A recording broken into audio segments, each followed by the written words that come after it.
जय जय श्री राधे, जय जय श्री राधे। भक्ति भक्ति भगवंत गुरु चतुर्नाम वपु एक, इनके पद बंधन की नाचे विघ्न अनेक। श्याम प्यारी कुंज बिहारी, जय जय श्री हरिदास दुलारी। श्याम प्यारी कुंज बिहारी, जय जय श्री हरिदास दुलारी। श्याम प्यारी कुंज बिहारी, जय जय श्री हरिदास दुलारी। आज की कथा में भक्तमाल से श्री नारायण भट्ट जी एवं श्री ब्रजवल्लभ जी के चरित्रों का वर्णन करेंगे। प्रथम श्री नारायण भट्ट जी की कथा कह रहे हैं। नाभाजी कहते हैं, ब्रजभूमि उपासक भट्ट सो रचि पचि हरि एक कियो। गोपी स्थल मथुरा मंडल जते 12 बखाने। ते किए नारायण प्रकट प्रसिद्ध पृथ्वी में जाने। भक्त सुधा को सिंधु सदा सत्संग समाजन। परम रसज्ञ अनन्य कृष्ण लीला को भजन। ज्ञान समारत पक्ष को नाहिन को खंडन बियो। ब्रजभूमि उपासक भट्ट सो रचि पचि हरे कियो। नाभाजी कह रहे हैं कि श्री ब्रजभूमि की उपासना करने वाला श्री नारायण भट्ट जी सरीखा भक्त भगवान ने बहुत परिश्रम करके एक ही बनाया। श्री बारहा पुराण में मथुरा मंडल के जितने तीर्थों का वर्णन किया है, काल के समय से वे सभी तीर्थ लुप्त प्राय हो गए थे। श्री नारायण भट्ट जी ने उन सभी तीर्थों को प्रकट किया और प्रसिद्ध किया। यह बात सर्व प्रसिद्ध है, सारी पृथ्वी के लोग जानते हैं कि आप भक्ति रसामृत के समुद्र थे तथा सदा ही संतों के समाज में विराजमान होकर सत्संग किया करते थे। आप परम रसज्ञ अनन्य निष्ठावान तथा श्री कृष्ण लीलामृत को धारण करने के लिए उत्तम पात्र एवं नित्य लीला के पात्र थे। शुष्क ज्ञान तथा कोरे कर्मकांड का खंडन करके भक्ति की स्थापना करने वाला आपके समान कोई दूसरा नहीं हुआ। प्रियादास जी कहते हैं, भट्ट श्री नारायण जो भये ब्रज पारायण। जाए जाहि ग्राम तहाँ व्रत करे धायन। बोल के सुनावे यहाँ हमको स्वरूप है जो। लीला को निधाम श्याम प्रगति दिखाए। ठोर ठोर आज के बिलासले प्रकाश की। जे यो रस की जन कोटि सुख पाए। मथुरा ते कही चलो बेनी पूछे बेनी कहाँ। ऊँचे गाँव आप खोद स्रोत ले लखाए। प्रियादास जी कहते हैं कि श्री नारायण भट्ट जी ब्रजभूमि के अनन्य भक्त हुए। आप ब्रज के जिस भी गांव में जाते वहाँ व्रत उपास पूर्वक ध्यान में ये अनुसंधान करते, यहाँ कौन सा तीर्थ है। तब भगवान श्याम सुंदर ध्यान में ही उन्हें प्रत्यक्ष उस तीर्थ का दर्शन कराते। तब यह भी गांव वालों को बुलाकर बताते कि यहाँ पर भगवान का अमुक स्वरूप विराजमान है, यहाँ भगवान ने अमुक लीला की है, या अमुक कुंड है, या अमुक तीर्थ है, तथा वहाँ की भूमि का शोधन करके उन तीर्थों, लीलाओं, कुंडों तथा स्वरूपों को प्रत्यक्ष दिखला भी देते थे। साथ ही भगवान ने जिस जगह जो लीला की है रास मंडलियों द्वारा, आप उस जगह उसी लीला का अभिनय भी कराते थे। ब्रज में जगह जगह आपने रासलीला का अभिनय करवाया, जिससे कि रसिक जनों को कोट गुणित अधिक सुख मिला। मानो उन्हें नवजीवन प्राप्त हो गया। एक बार आप मथुरा में विराजमान थे। माघ का महीना था। बहुत से लोग तीर्थराज प्रयाग में त्रिवेणी स्नान को जा रहे थे। आपने उन लोगों से कहा, चलो मैं दिखाऊं, त्रिवेणी तो ब्रज में ही है, फिर आप सब क्यों अन्यत्र जा रहे हो? तब लोगों ने आश्चर्यचकित होकर पूछा, ब्रज में त्रिवेणी कहाँ है? आपने कहा, ऊंचे गांव में। फिर आप सबको अपने साथ लिवा लाए एवं भूमि खोदकर त्रिवेणी जी की 3 स्रोत सबको दिखा दिए।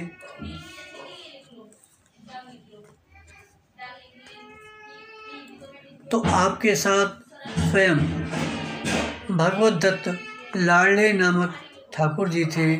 वही सब तीर्थों का बताते थे। ऊंचा गांव बरसाने के निकट एक गांव, यहाँ श्री राधा जी की प्रिय सखी श्री ललिता जी का प्रादुर्भाव हुआ था। उस समय दिव्य घाट एवं दिव्य धाराओं से शोभायमान श्री त्रिवेणी सखी गिरी से लेकर बलदेव जी के मंदिर पर्यंत प्रवाहित होती हुई सबको दिखाई पड़ी। सबने वहीं स्नान किया। कहते हैं, तीर्थराज प्रयाग को अपना यह अपमान सहा नहीं गया। वे ब्राह्मण का भेष धारण कर श्री नारायण भट्ट जी के सन्मुख प्रकट हो गए। बोले, आपने इन सब तीर्थ यात्रियों को क्यों रोका? आप हमसे साक्षात करिए। फिर तीर्थराज प्रयाग और ब्रज भूमि को लेकर दोनों में महान शास्त्रार्थ हुआ। वर्णन आया है कि शास्त्रार्थ के आवेश में ब्राह्मण साक्षात प्रयाग रूप में एवं श्री नारायण भट्ट जी साक्षात श्री नारद रूप में प्रकट होकर शास्त्रार्थ करने लगे। 7 दिन तक लगातार शास्त्रार्थ होता रहा। अंत में तीर्थराज प्रयाग ब्रज की महिमा के सम्मुख नतमस्तक हो गए। उसी समय त्रिवेणी जी ने भी मूर्तवती होकर दर्शन दिया। कहा कि जिस समय श्री कृष्ण की आज्ञा से राधा कुंड में समस्त तीर्थों का आगमन हुआ, उसी समय से मैं ब्रज भूमि छोड़कर कहीं नहीं गई, यहाँ नित्य निवास करती हूँ और तुम्हारी भक्ति से वशीभूत होकर प्रकट हुई हूँ। जो लोग यहाँ की रस से एवं जल से अभिषेक आदि करेंगे, उन्हें त्रिवेणी स्नान का फल मिलेगा। श्री नारायण भट्ट जी का जन्म विक्रम संवत 1588 वैशाख शुक्ल चतुर्दशी नृसंग चतुर्दशी को दक्षिण भारत के मदुरा नामक नगर में हुआ था। आप भृगुवंशी दीक्षित ब्राह्मण थे। आपके पिता का नाम श्री भास्कर भट्ट जी एवं माता का नाम यशोमती तथा बड़े भाई का नाम गोपाल भट्ट था। कालचक्र से मथुरा मंडल के लुप्त तीर्थों का उद्धार करने के लिए देवर्षि नारद जी ही भगवान के आदेश से श्री नारायण भट्ट जी के रूप में अवतरित हुए। आप में भगवान नारायण के समान गुणों की विद्यमानता देखकर जोशियों ने आपका नारायण नाम रखा। यथा समय यथा विधि उपनयन संस्कार संपन्न होने के अनंतर बालक नारायण ने निज पिता श्री शंकर भट्ट से ही वेद वेदांत आदि शास्त्रों का अध्ययन प्रारंभ किया और 12 वर्ष की अवस्था में ही आपका विद्याध्ययन पूर्ण हो गया। एक दिन ये श्री गोदावरी जी में स्नान करके स्तोत्र पाठ पूर्वक भगवान का ध्यान कर रहे थे। उसी समय श्री राधा माधव युगल ने प्रकट होकर आपको साक्षात दर्शन दिया और उपासना रहस्य उपदेश के साथ साथ ये आदेश दिया, तुम शीघ्र ही ब्रज में जाकर हमारी लीला स्थलियों का प्रकाश करो। यह कहकर भगवान ने आपको अपना एक निस्वरूप प्रदान करते हुए कहा, देखो यह लाडले नामक श्री विग्रह मेरा ही बाल स्वरूप है, इसे स्वीकार करो, इसकी सेवा पूजा करो। यह स्वरूप तुमको ब्रज लीलाओं के रहस्यों का बोध कराएगा। यह कहकर श्री प्रीतम जी अंतर ध्यान हो गए और श्री नारायण भट्ट जी भी ठाकुर श्री लाडले जी को लेकर श्री ब्रजधाम के लिए प्रस्थान कर दिए। 2.5 वर्ष में श्री गोवर्धन में श्री राधा कुंड पर पहुँचे। उन दिनों ठाकुर श्री राधा मदन मोहन जी वहीं विराजमान थे। श्री सनातन गोस्वामी पाद जी एवं श्री कृष्णदास जी ब्रह्मचारी सेवा में थे। जिस समय ये वहाँ पहुँचे, ठाकुर जी दोपहर के राजभोग के अनंतर शयन कर रहे थे, परंतु इनके पहुँचते ही मंदिर का द्वार अपने आप खुल गया। भगवान की यह भक्तिवत्सलता देखकर श्री नारायण भट्ट जी एकदम भाव विभोर होकर साष्टांग दंडवत प्रणाम किए। दया में प्रभु ने इनके सिर पर अपना वरद हस्त कमल फिराया, स्वयं युगल मंत्र का उपदेश दिया तथा श्री राधिका जी ने प्रेम लक्षणा भक्ति प्रदान की। किवाड़ के खुलने तथा परस्पर कुछ वार्तालाप के शब्द सुनकर श्री सनातन गोस्वामी जी, श्री कृष्णदास ब्रह्मचारी जी एवं अन्य वैष्णवगण भी जब मंदिर द्वार पर आए तो भक्त भगवान का प्रिय मिलन देखकर निहाल हो गए। श्री ठाकुर जी ने ब्रह्मचारी जी को श्री नारायण भट्ट जी का परिचय देते हुए इन्हें संप्रदाय सिद्धांत उपदेश का आदेश दिया। इस प्रकार श्री नारायण भट्ट जी ने कृष्णदास ब्रह्मचारी से संप्रदाय के सिद्धांतों का अध्ययन किया। उसके उपरांत आपने भगवान की आज्ञा का स्मरण कर ब्रज के लुप्त तीर्थों का उद्धार करने का निश्चय किया। सर्वप्रथम आपने श्री राधा कुंड एवं श्याम कुंड को प्रकट किया। सहसा आपकी बात पर कोई विश्वास नहीं करता था। तब आपने एक जगह पर 10 हाथ नीचे तक धरती खुदवाई तो वहाँ दही से आच्छन्न एक मिट्टी का पात्र तथा टूटी सीढ़ियों के अवशेष का दर्शन हुआ। तब सब लोग आपके वचनों पर विश्वास करने लगे। फिर तो आप ब्रज में घूम घूम कर सभी तीर्थों को प्रकट करने लगे। आपके निर्देशानुसार ब्रजवासी पूर्ण सहयोग के साथ प्रकटित स्थानों पर तीर्थ की रूपरेखा तैयार करते। धीरे धीरे आपकी ख्याति बढ़ने लगी। आपके भजन प्रभाव से दिल्लीश्वर अकबर भी प्रभावित हुआ और अपने कोषाध्यक्ष श्री टोडरमल जी को सेवा के लिए श्री भट्टी जी के पास भेजा। टोडरमल जी के सेवा के लिए प्रार्थना करने पर आपने यही कहा, यदि तुम्हारा विशेष आग्रह है तो मैंने जिन जिन तीर्थों का प्राकट्य किया है उन तीर्थों को उनके स्वरूप के अनुसार निर्माण द्वारा सुसज्जित किया जाए। टोडरमल ने आज्ञा शिरोधार्य कर सब तीर्थों में सुंदर निर्माण करवाया। श्री बरसाने ग्राम में श्री जी एवं ऊंचे गांव में रेवती रमण बलदेव जी आपके प्रकटित विग्रहों में अति प्रसिद्ध एवं परम पूज्य हैं।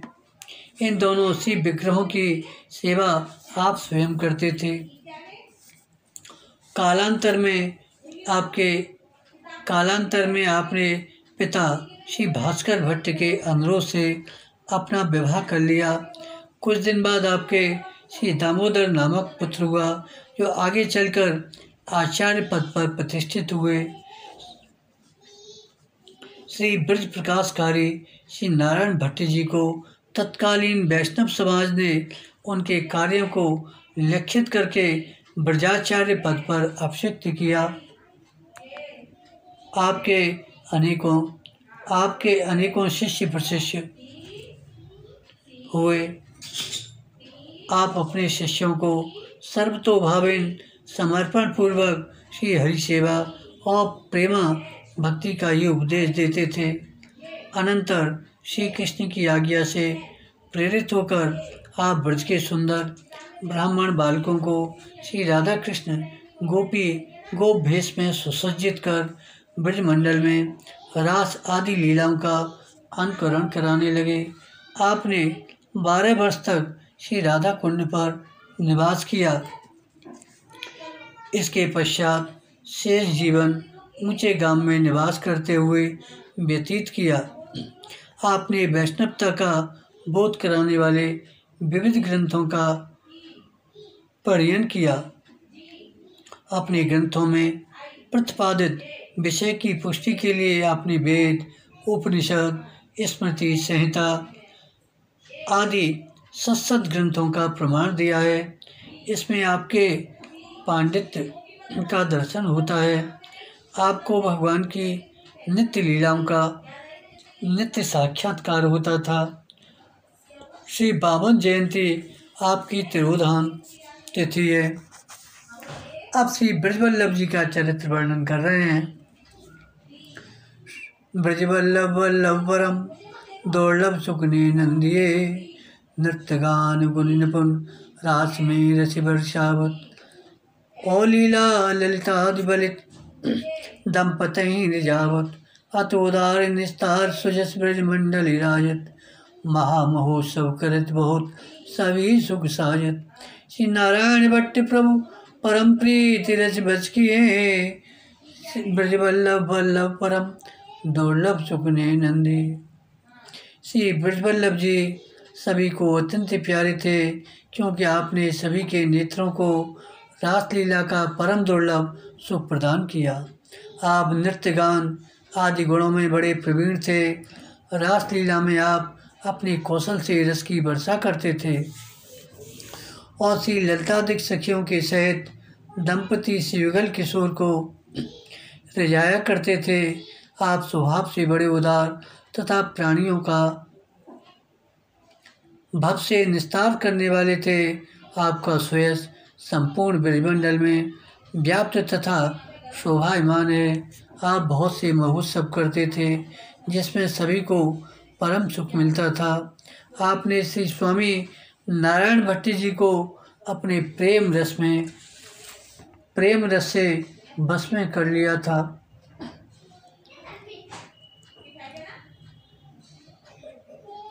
एक बार महोत्सव में रासलीला के प्रसंग में श्री ब्रजवल्लभ जी श्री ललिता सखी का स्वरूप धारण करके श्री प्रिया प्रीतम को रिझाने के लिए युगल के गुणों का गान करते हुए रस में नृत्य कर रहे थे। अचानक इनके पेट में असह्य पीड़ा होने लगी, रंग में भंग हो गया। ये रासमंडल से श्रृंगार घर में चले आए और हा कृष्ण पुकारते हुए पीड़ा से व्याकुल होकर लेट गए। इनके मन में इस बात का बड़ा दुख हुआ कि मैं श्री प्रिया प्रीतम की यथोचित सेवा नहीं कर सका। सर्व अंतर्यामी भक्त वत्सल भगवान ने इनके मन की जान ली और तत्काल इनका सा ही भेष बनाकर रासमंडल में विराजमान श्री राधा कृष्ण स्वरूप के आगे पहले की तरह नृत्य करने लगे। उस समय रासमंडल में ऐसा आनंद छाया कि सभी चित्र लिखित से हो गए। सबका शरीर पुलकायमान हो गया, सबके नेत्रों में प्रेमाश्रु छिलछिला आए। उधर एक सेवक ब्रजवल्लभ जी को दवा देकर रासमंडल में आया तो देखा कि यहाँ नृत्य कर रहे हैं। उधर ब्रजवल्लभ जी को पीड़ा से व्याकुल होकर हा कृष्ण पुकारते देखा।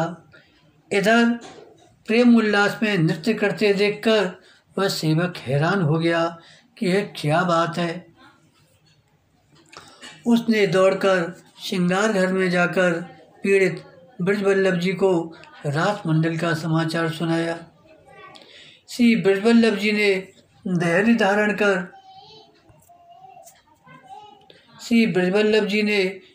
धारण कर जब रासमंडल की ओर देखा तो सचमुच सेवक की बात सत्य निकली।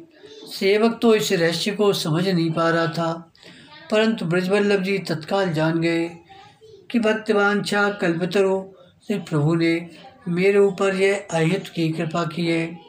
आज अचानक ब्रजवल्लभ जी का प्रेम का पासा अनुकूल पड़ गया।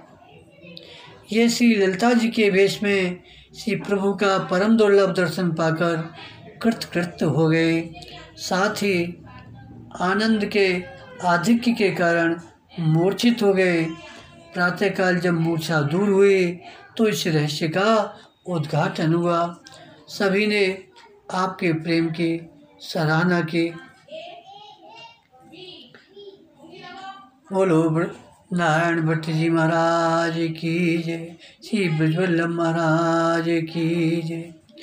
जय जय श्री राधे, जय जय श्री राधे, जय जय श्री राधे।